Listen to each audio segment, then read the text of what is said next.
Ocean Pacific.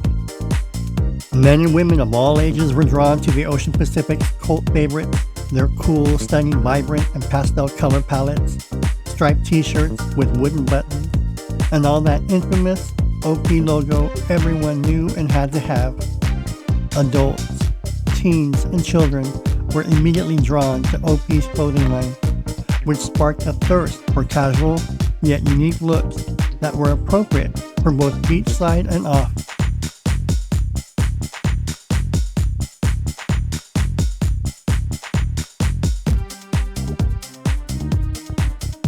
The vibrant, beach-ready clothing combined sport, music, fashion, and beach culture, igniting a revolution and reinventing daring, individualized style. Let's look at the fashion trends of Ocean Pacific clothing line in the 1980s. Here's just a brief look at the latest fashions that were prevalent in the early 80s. When Jim Jenks made the decision to design apparel that satisfied surfers' needs both in and out of the water in 1972, it all started. At that point, Ocean Pacific, a company that had previously sold surfboards, became the first to successfully transform West Coast culture into a lifestyle brand. Ocean Pacific swiftly became the dominant brand in the global market as well as the West Coast surf scene, thanks to products like its well-known corduroy shorts, which became an essential piece of clothing for both surfers and non-surfers.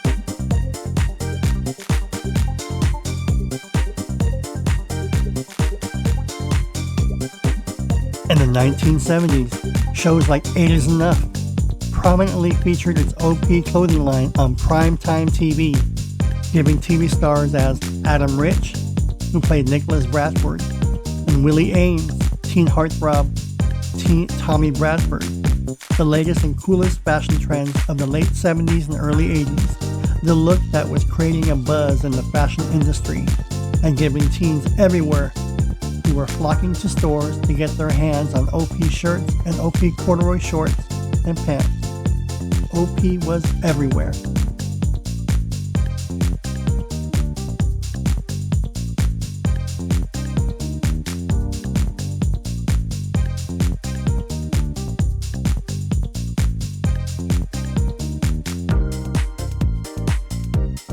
In the 1960s, John Smith founded OP, a surfboard brand that changed hands a few times before Jenks got the idea to start a clothing line in 1972. Don Hansen, who owned Hansen Surf Shop at the time, gave Jenks permission to use the OP name for his clothing line.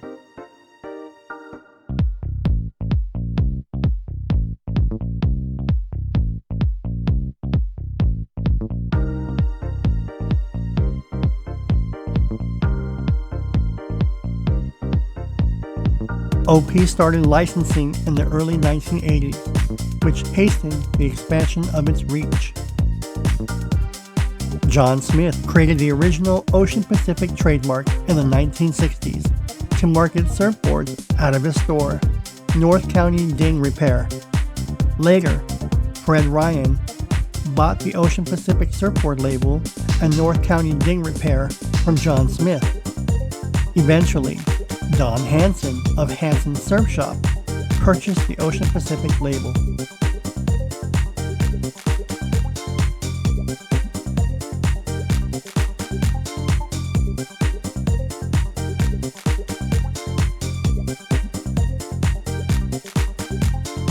San Diego native Jim Jenks set out to design apparel and accessories in 1972 to satisfy the needs of surfers both in and out of the water.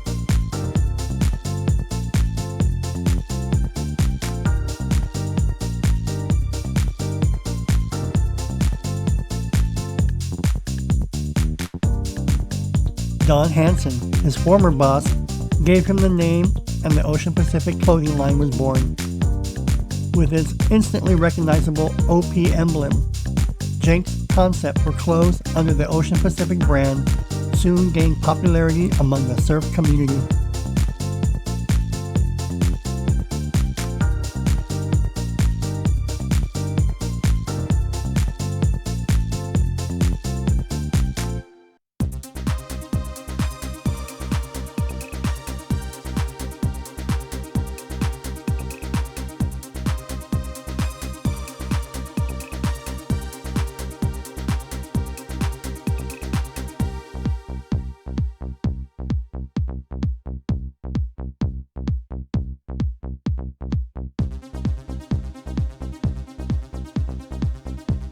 From the bright neon and geometric patterns of the 1980s to the primary color stripes of the 1970s, OP's designs capture the visual ethos of each decade.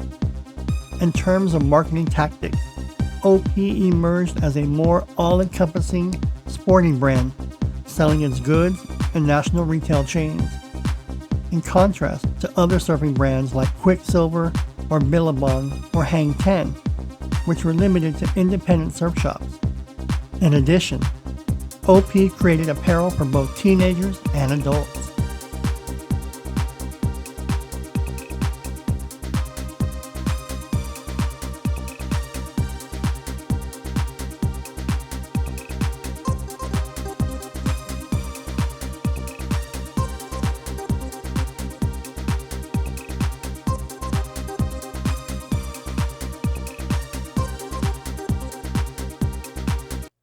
Throughout the 1990s, the Ocean Pacific brand encountered financial difficulties. In 1998, Ocean Pacific was acquired by Doyle and Boissiere, an investment group led by Richard Baker. Baker continued to work for Warnaco after the company bought Ocean Pacific in 2003, and later sold it to Iconics Brand Group. When Ocean Pacific was first starting out, Hang 10 was their main rival, and that's who they were compared against. As the years went by, a business named Quicksilver and later Billabong introduced themselves, as well as Lightning Bolt.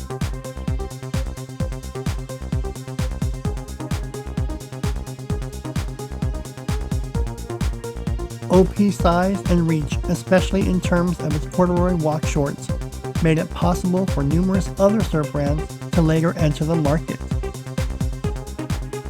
As Walter Hoffman or Hoffman California Textiles put it, he knew what he was doing. He was very sharp when it came to design. Hoffman California Fabrics introduced hand-dyed textiles, such as OP, to the American surfwear market.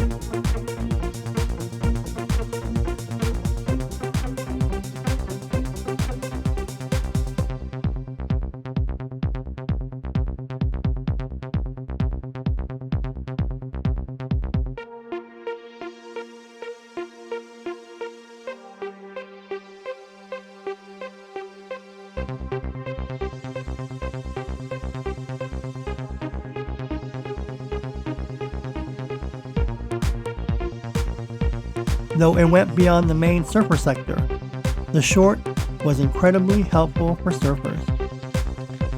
People in Kansas started wearing OP shorts and Aloha shirts all of a sudden, and the guys who went to the lake or water skied were wearing OP trunks because they were so practical. With that short, they hit the mark exactly. OP was the first to really become big, before Quicksilver, before Vans, before everything.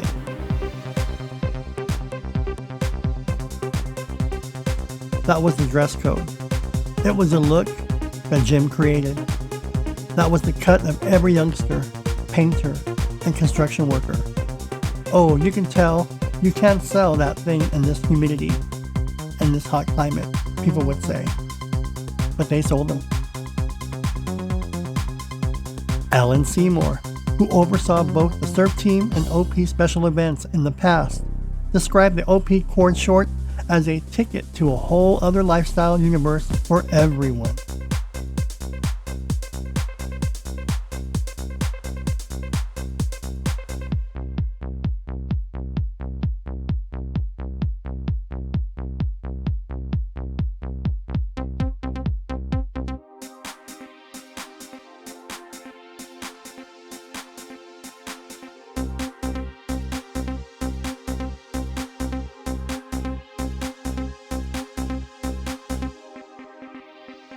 Jenks was a pleasure to work with and really good at designing. In 2017, Jenks was inducted into the Surf Walk of Fame in Huntington Beach as a surf culture inductee, thanks to his contributions to the surf business. Jim Jenks Jr., sometimes known as Junior, the son of Jenks, remarked, They wrote their own playbook there on the fly. In the 1970s, you weren't a motorbike greaser or a hardcore surfer. Before action sports even had a name, OP was them. Ocean Pacific pioneered that business and brought the energetic surf style to the entire nation. Subsequently, every other company, including the Keatons and Hang Tens, began pursuing Ocean Pacific. However, Jim had a creative flair, so when they decided it was time for t-shirts, the market for t-shirts didn't exist at the time. Ocean Pacific went out and started selling them.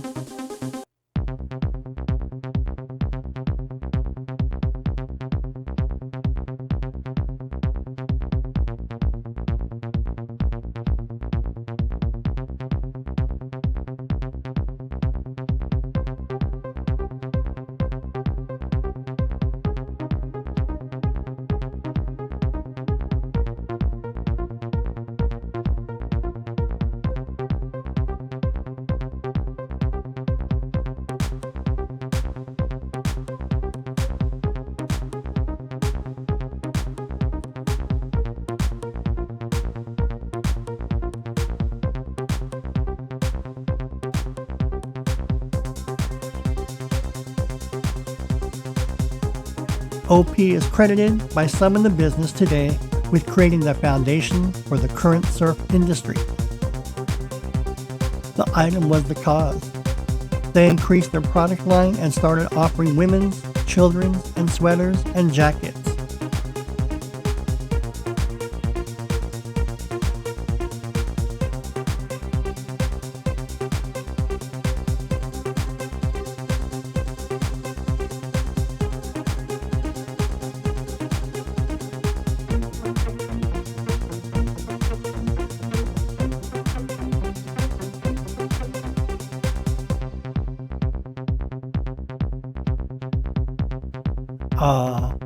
The classic corduroy short. It would be difficult to find a person who grew up in the 70s or 80s who was unaware of the OP brand and its well-known corduroy shorts and pants. When it was too chilly for OP cord shorts, you wore a pair of Levi's 501s or 505s if you were a child growing up in the country.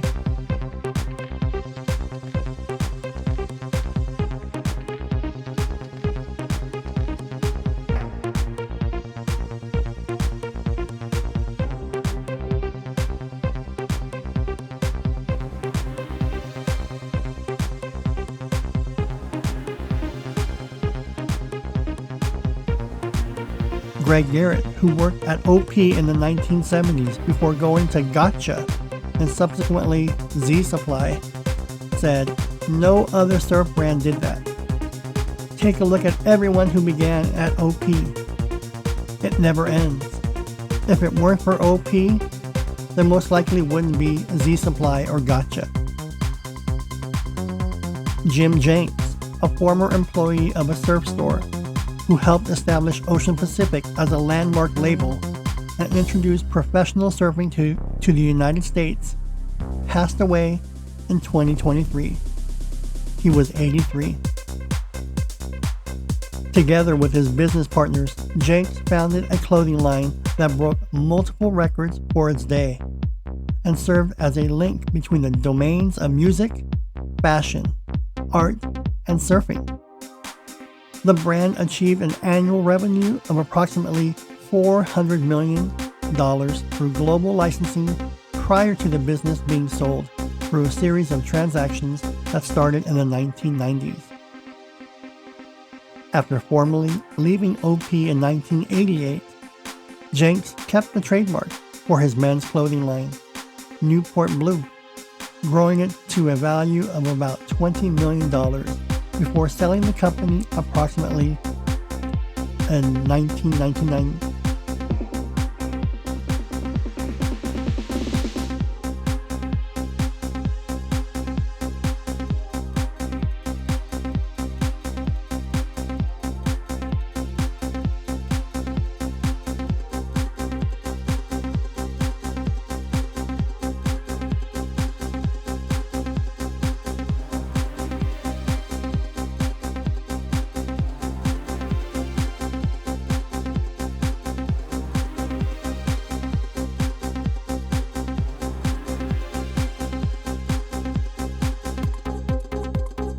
Look at the beautiful, vibrant colors of Ocean Pacific. If you were a child of the late 70s and early 80s, most likely you had Ocean Pacific apparel, or you knew someone in school, your friends or neighbors, that had Ocean Pacific apparel. They weren't cheap. Back in the 70s and 80s, OP shorts were around $39, $40. T-shirts were around $24. And that was back in the early 80s and 70s. That was expensive back then. But you had to have them. The teen pressure of looking cool, looking sharp, your peer pressure. You had to have Ocean Pacific. It was a must in your wardrobe. Stores such as FedMart or other lesser known stores had their own knockoffs of Ocean Pacific. Most notably, instead of the OP logo, they had OO logo. Ocean. Yes, there were people out there wearing knockoff OP shorts, corduroy shorts. Looked exactly like OP, fit exactly like OP, but they couldn't have the OP logo. They had OO. So you knew who to make fun of when you saw somebody wearing shorts that look like OPs, and then you look closely at the logo and it says OO, and you're like, oh.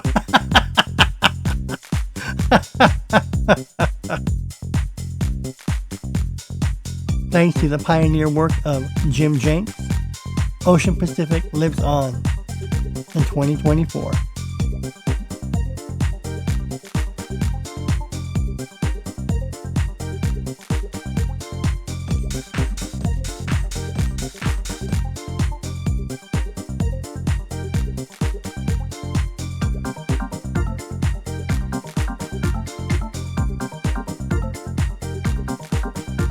If you like this video, subscribe, hit that notification bell, and thank you for watching Yesteryear TV.